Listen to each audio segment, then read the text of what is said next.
everyone, welcome to Chae's History. Today we're diving into the fascinating world of Ifugao culture as we explore a unique craft known as the Bulul. Get ready for a journey into the form, materials, functions, origin, and design of this incredible artifact. Let's start with the formal analysis. The Bulul, a distinctive type of craft, holds a significant place in the Ifugao culture.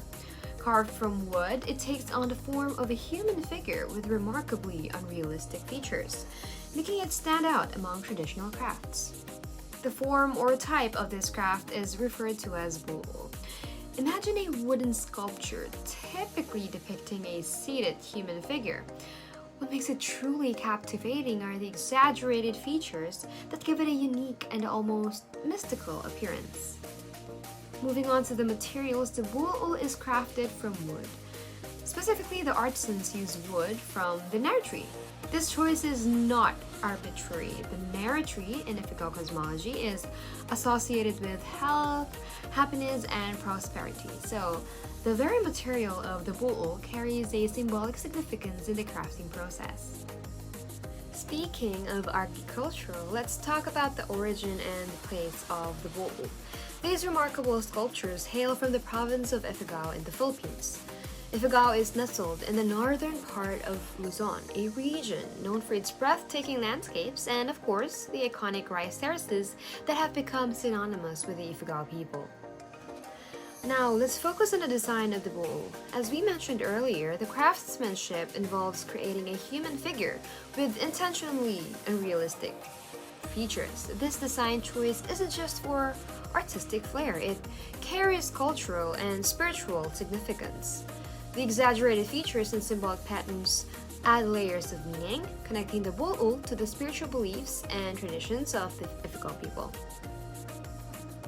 And there you have it, the formal analysis of the bulul. A wooden masterpiece from Ifugao, crafted with precision, steeped in symbolism, and serving a vital role in the protection of rice crops. Join us in the next section as we delve deeper into the cultural and historical context of this extraordinary artifact. Don't forget to like, subscribe, and hit the notification bell to stay tuned. Until then, keep exploring, keep learning, and stay curious. Bye!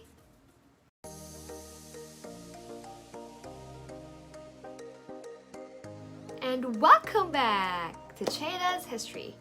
In the first part of our journey, we explored the form, materials, functions, origin, and the design of the captivating bulul. Now we're delving into the sociological aspect and unraveling the rich cultural tapestry behind the creators of this remarkable artifact, the Ifugao people. Who are the makers of the bulul?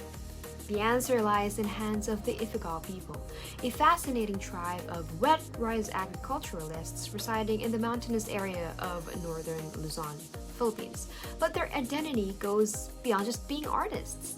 It's deeply rooted in a cultural tapestry woven around the cultivation and consumption of rice.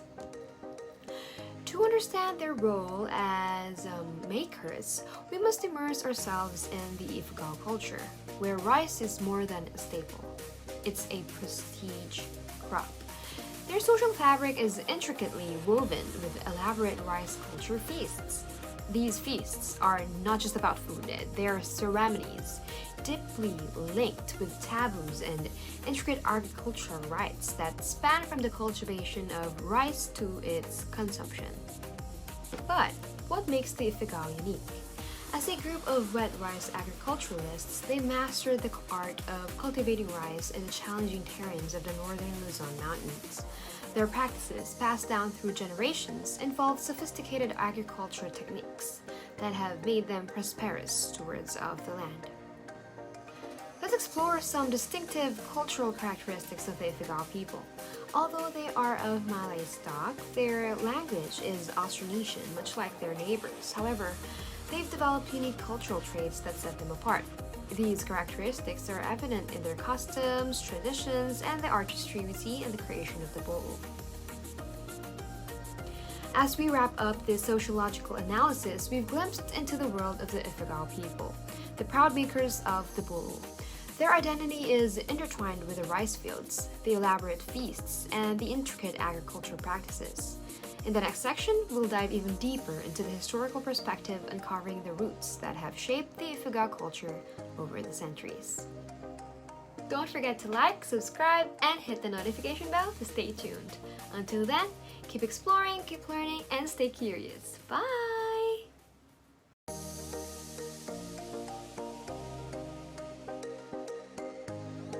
Welcome back to Chae's History.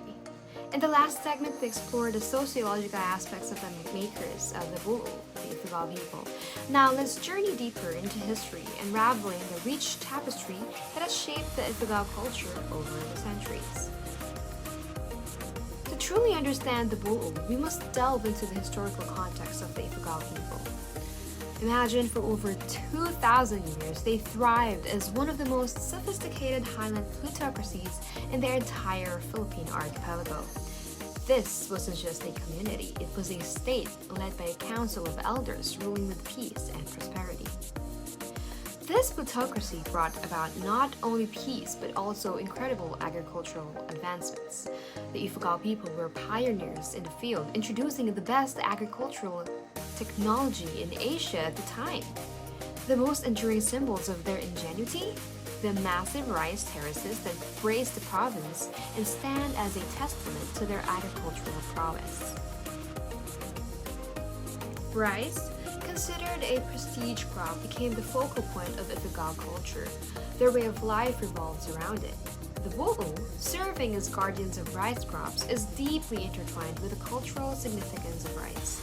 Many feasts are held, each related to different aspects of rice farming, forming a crucial link between the people, the land, and their sustenance. Venturing into the heart of the central Cordillera, where communities were built around stone platforms, we uncover a unique aspect of Ifugao life. These platforms served as the epicenter for social and spiritual rites. Here, the Ifugao people would worship deities, honor ancestors, and consecrate the figures that they've sculpted, including the revered Bulul. Communities all around the central Cordillera mountain range participated in the practice of carving ancestral and religious figures. However, as times changed, so did traditions. Today, carving is mostly practiced by men, and the first child of the family often inherits the highly respected and admired Bulul. Rice isn't just a crop, it's a cultural value for the Ifugao people. As rice is a main staple in Philippine cuisine, it resonates in their everyday lives. The Bulul, with its main purpose of protecting and healing rice harvests, ties in seamlessly with the cultural value of rice, a value we all can relate to as we grow up with our parents in cooking and savoring our favorite dishes with rice. As we include our journey into the historical perspective, we've unveiled the intricate layers of the Ifugao culture. A culture shaped by centuries of prosperity, agricultural brilliance, and deep reverence for rice. Stay tuned for our next section as we continue to unravel the mysteries of the Bulul. Don't forget to like, subscribe, and hit the notification bell to stay tuned. Until then, keep exploring, keep learning, and stay curious. Bye!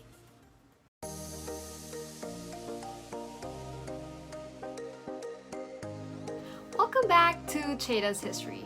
We've journeyed through the historical roots of the Bulul, and now let's dive into the fascinating world of the tools, techniques, and rituals that breathe life into these wooden masterpieces. The Bulul, as we've learned, is traditionally carved from the wood of the narrow tree. This choice is not arbitrary. In Ifugao cosmology, again, Nara is associated with health, happiness, and prosperity. Malawi wood, another common choice, is abundant in the central Cordillera region, known for its durability and its resistance to pests. But the process doesn't stop at wood selection. Rice straw plays a crucial role, especially in creating distinctive headdresses worked by some Bululs. This isn't just about aesthetics, it symbolizes the close link between the Bulul and agricultural abundance, a nod to the very crops they protect. To achieve the traditional white coloring of the Bulul, artists use a mixture of rice paste and lime. this isn't merely an artistic choice, it adds a symbolic layer signifying the purity and importance of rice in Ifugao agriculture. The Bulul in its white hue becomes a living canvas reflecting the cultural significance of rice. Now let's delve into the intricate carving process. It begins with a careful selection of wood, chosen not just for its structural qualities but also for any unique features that can be seamlessly integrated into the design.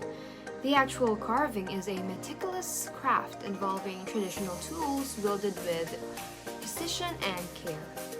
Each cut brings the Bulul to life, capturing the essence of Ifugao artistry. As the carving takes shape, the Bulul's character is enhanced by meticulously crafted headdresses and accessories.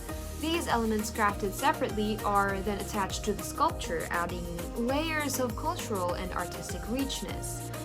It's a process that requires both skill and a deep understanding of Ifugao traditions.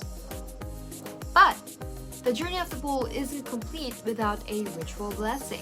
The final step involves a sacred ceremony where the Bulul is consecrated through the recitation of the myth of Humidhid, the deity believed to have made the first Bulul.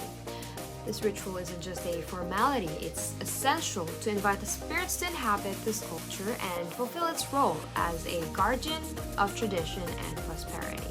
As we conclude this exploration into the tools, techniques, and rituals behind the creation of Bulul, we've witnessed not just a craft, but a cultural journey. Join us in the next section as we learn about all the mythological aspects of Bulul. So let's see. Don't forget to like, subscribe, and hit the notification bell to stay tuned. Until then, keep exploring, keep learning, and stay curious. Bye!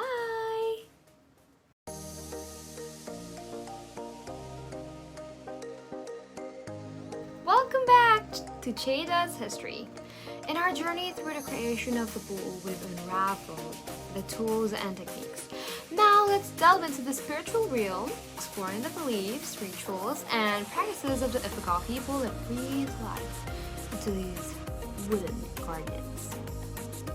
At the heart of the Bulul creation is a profound spiritual connection. The Ifugao people entrust the veneration and care of Bululs to the Mumbaki. These Mumbakis are spiritual leaders and shamans who bridge the gap between the physical and spiritual realms. They play a pivotal role in conducting rituals, blessings, and ceremonies involving Bululs. The term Baki encompasses the rituals and offerings performed by the Mumbaki to honor and appease ancestral spirits, believed to reside within Bululs. These rituals are integral to Ifugao spirituality, intricately connected to the agricultural cycle.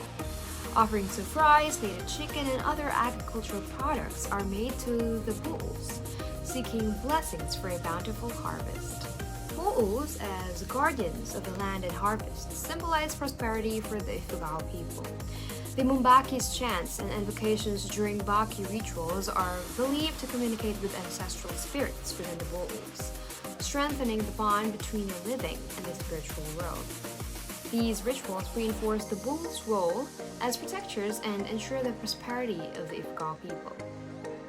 Now let's explore some examples of how Bululs are integrated into the fabric of Ifugao life. During ritual blessings, ancestral spirits are invoked to ensure a successful agricultural season. In wedding ceremonies, Bululs bestow fertility and prosperity upon the newlyweds, with the couples offering rice wine to the Bululs as a sign of respect under the guidance of the Mumbaki. In times of need, the Mumbaki is consulted in healing ceremonies, seeking guidance from ancestral spirits to restore balance and harmony. Feast offerings are made as a sign of gratitude, seeking continued protection and blessings. Each ritual, each offering, is a thread in the rich tapestry of Ifugao cultural and spiritual practices. As we conclude this exploration into the beliefs, rituals, and practices surrounding the Bulul, we've witnessed a profound spiritual connection the Ifugao people share with their wooden guardians. Join us in the next section as we synthesize and contextualize, connecting the dots between the spiritual and cultural dimensions of the Bulul. Now, before we end this video, I would just like to ask my viewers the reason why you're here. Will you please share with us the reasons of you getting influenced into watching this? And will you please tell us your interpretation of Bulul in relation to your cultural lens, and how unique is Bulul to you, and how does this artifact become the representation of our nation in terms of identity, pride, and culture and trademark. So I will leave you with that question, and I'll see you in the last video about Bulul. Bye! Don't forget to like, subscribe, and hit the notification bell to stay tuned. Until then, keep exploring, keep learning, and stay curious. Bye!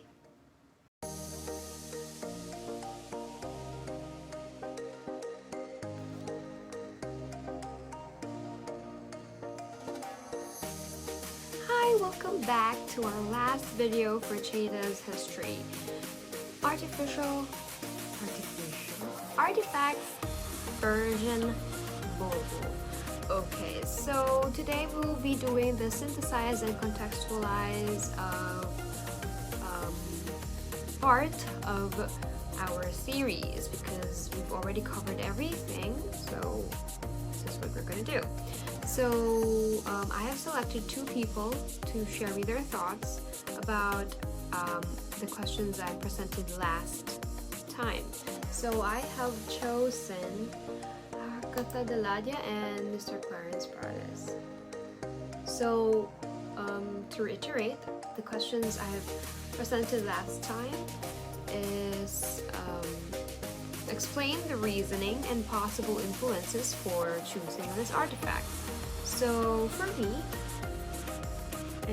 for Agatha, she said that she chose the Bulul because Bululs are the symbol of prosperity, and she knows that Filipinos are into rice.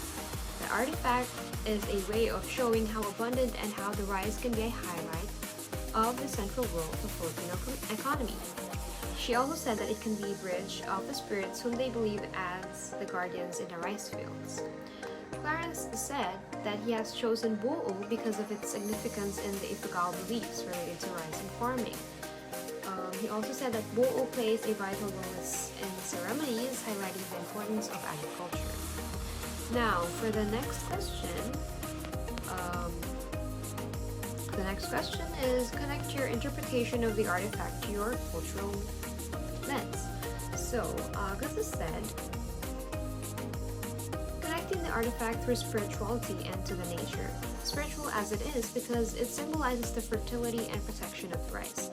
Lastly, the nature. I kind of have a deep connection to the nature. It gives peace, calmness, tranquility, and fresh air.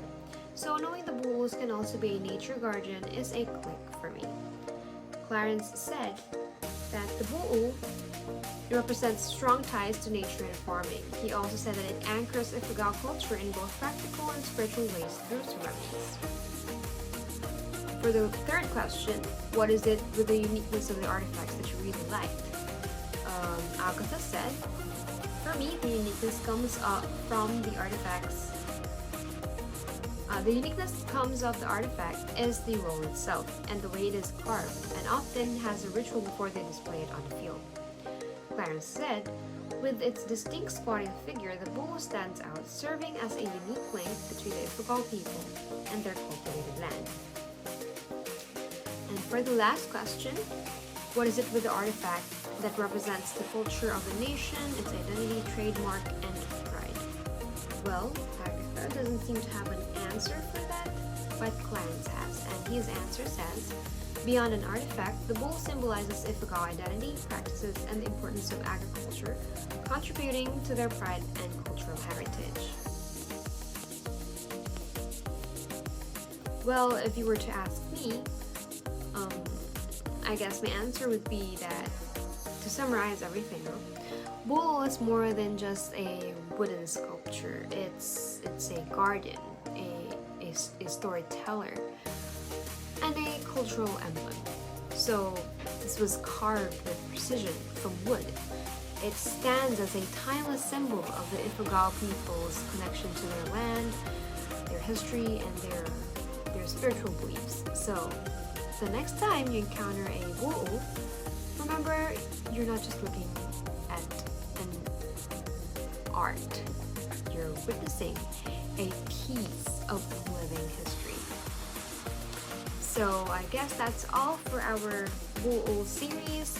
I am very thankful that you have watched from the first video until the very last. So until then, keep exploring, keep learning, and stay curious.